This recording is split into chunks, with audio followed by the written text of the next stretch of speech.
I got the Spyderco Marcin Slysz Swayback.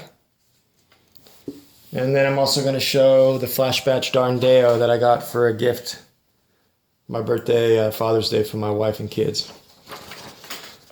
So the Slysz Swayback, MAPS 273. It's been on the horizon for a long time. Spyderco fanatics. Talks about how it's inspired by the jack knives of old and designed by Marcin Slysz. You know, it's contoured titanium. Similar construction as the Techno, the Spidey Chef, you know, and the Slysz Bowie.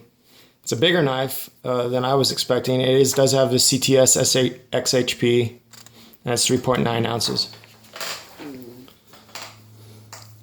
Beautiful knife.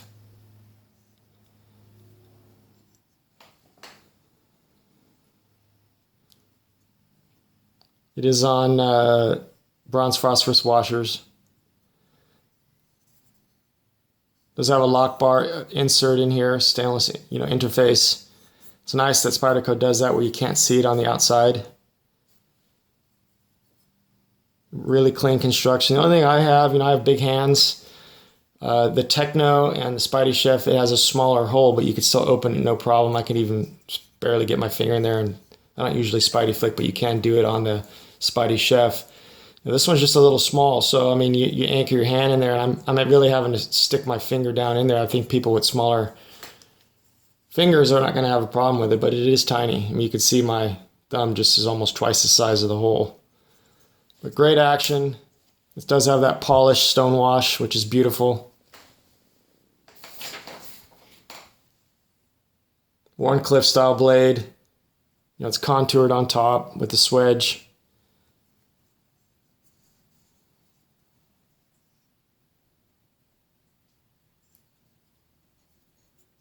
There's the lockup. Typical Spyderco, you know, about 50%.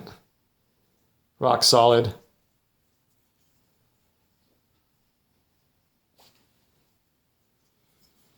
And just really good action. I mean, the knife's brand new.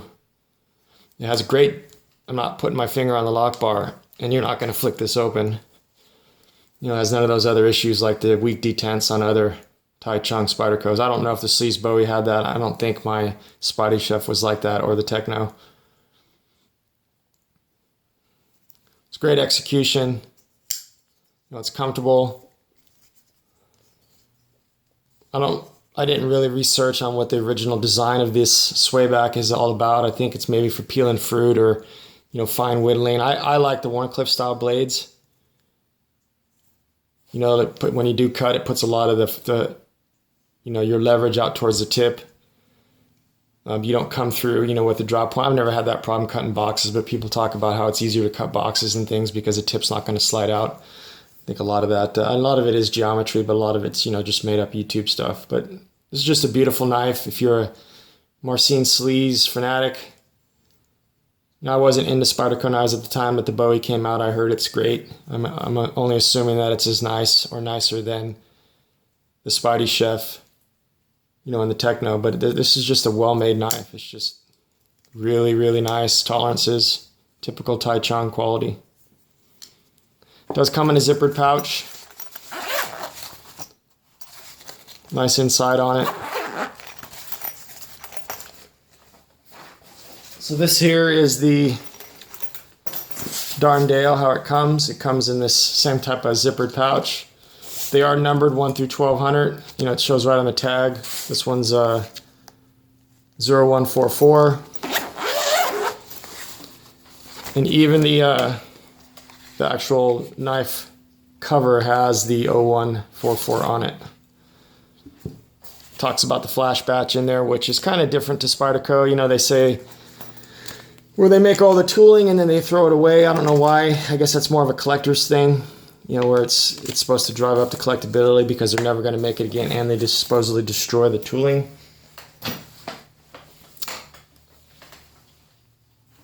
Grab the sheath here. Very nicely done. Leather work. Similar to the leather that was on that Genzo Hatchet Hawk.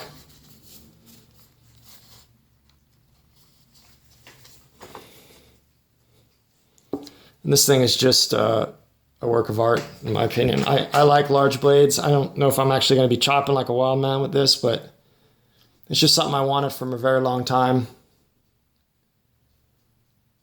CPM-154. It does show here the 0144 out of 1200. I really am a fanatic for the polished G10.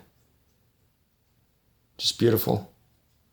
Does have the tapered tang from the original Bob Lum design, where it's, you know, the full thickness here, and as it tapers it to the back to give it balance, proper balance. It does balance pretty much right there where you know, right in front of the hilt.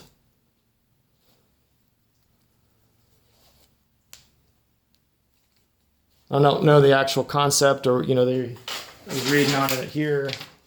I watched a lot of videos, what little videos there are of this knife.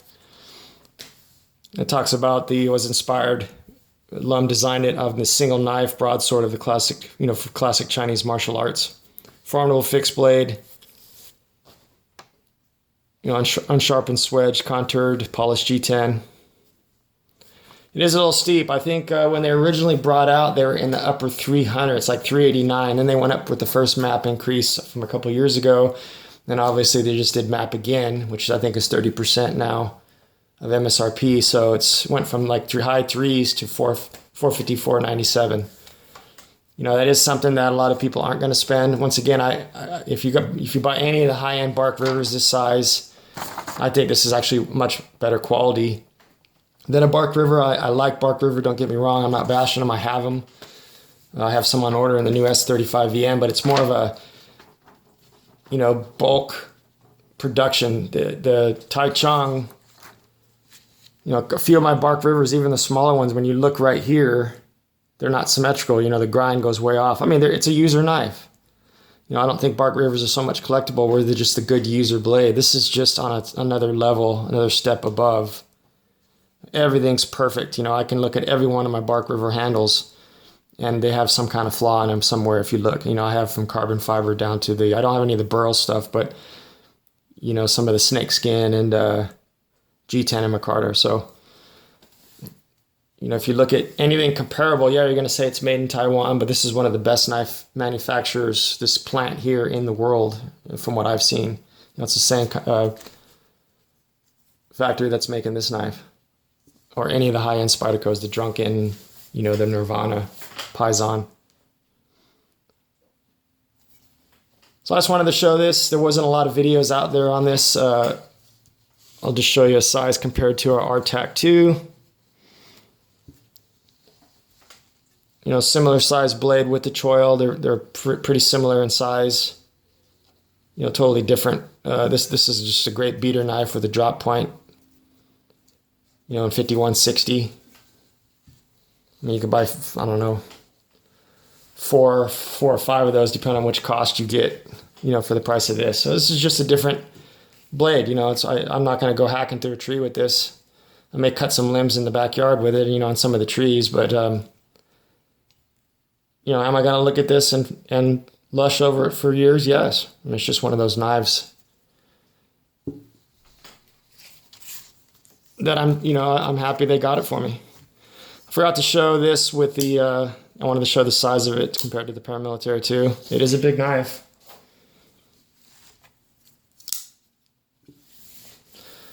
Merrick, this is your knife, buddy. You know, when I'm done with it, it's coming towards you. I'm going to send this to my buddy in Indonesia.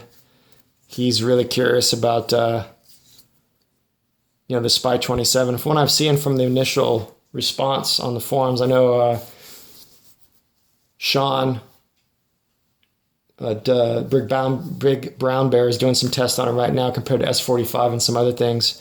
But just some of the info I'm seeing right already on this forums that it's showing good promise that this is going to be a great steel. So anyways, the Darn Dao,